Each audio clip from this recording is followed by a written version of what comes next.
अब हम भारत और रशिया के बीच हथियारों वाली दोस्ती और भरोसे को डिकोड आपके लिए करेंगे। रशिया से भारत को S-400 एयर डिफेंस सिस्टम के बाकी के 2 स्क्वाड्रन्स वर्ष 2027 तक मिल जाएंगे। 2 स्क्वाड्रन्स का मतलब यह है कि S-400 एयर डिफेंस सिस्टम का रेडार, उसके missile launchers, command and control unit वर्ष 2027 तक भारत को सौंप दिए जाएंगे। ऑपरेशन सिंदूर के दौरान S-400 ने पाकिस्तान की मिसाइलों, कॉम्बैट ड्रोन्स और फाइटर जेट्स के हमलों को बखूबी नाकाम किया था और ये इस युद्ध के सबसे बड़े हीरोज में से एक था। इस रिपोर्ट में लिखा है कि वर्ष 2026 में भारत को S-400 की चौथी और वर्ष 2027 में इसकी 5वीं स्क्वाड्रन मिल जाएगी।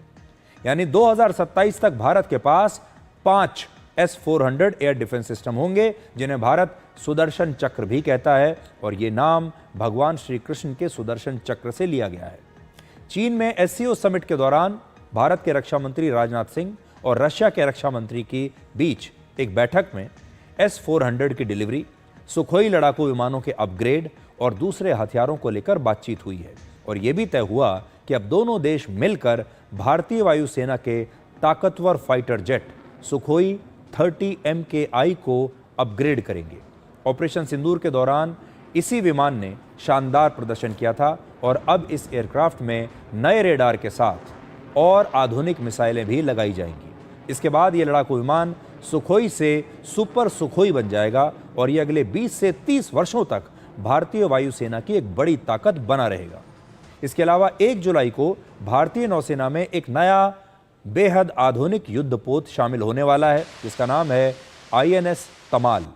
रशिया में बना करीब 4000 करोड़ रुपए का यह युद्धपोत दुश्मन के रेडार से छिपकर हमला कर सकता है और निगरानी भी कर सकता है। सोचिए, यह युद्धपोत दिल्ली से करीब 5000 किलोमीटर दूर रशिया के एक शिपयार्ड में बना है, लेकिन इसमें लगी ब्रह्मोस मिसाइल समेत करीब 26% जो कंपोनेंट्स हैं वो भारत में ही बने हुए हैं। ये विदेश में बना भारतीय नौसेना का आखिरी युद्धपोत है और इस समय भारतीय नौसेना के 50 से ज्यादा युद्धपोत और शिप्स मेक इन इंडिया कार्यक्रम के तहत हमारे अपने देश में बन रहे हैं।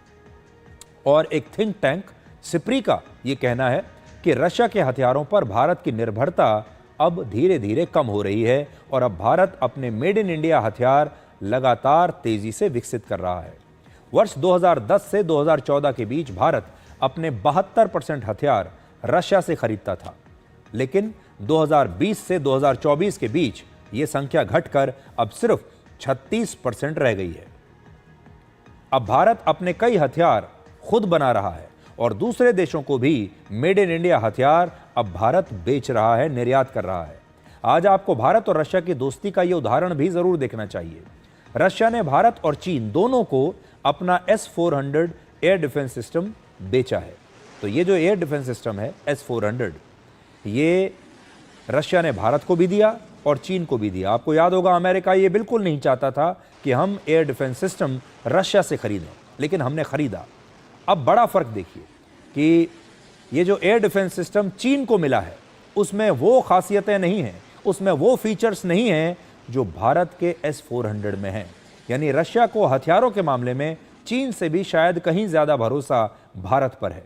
इससे पहले चीन ने रशिया के कई हथियारों को कॉपी कर लिया और फिर उन हथियारों को अपने नाम से दुनिया के दूसरे देशों को बेच दिया और यही वजह है कि रशिया को शायद चीन पर अभी भी इतना विश्वास नहीं है। लेकिन वही रशिया भारत के साथ मिलकर अब अपने बहुत महत्वपूर्ण और बड़े बड़े हथियारों का जॉइंट प्रोडक्शन करने के लिए तैयार हो गया है और अब भारत और रशिया मिलकर बहुत सारी मिसाइल्स, बहुत सारे बड़े हथियार एक साथ जॉइंट प्रोडक्शन के तहत बनाएंगे।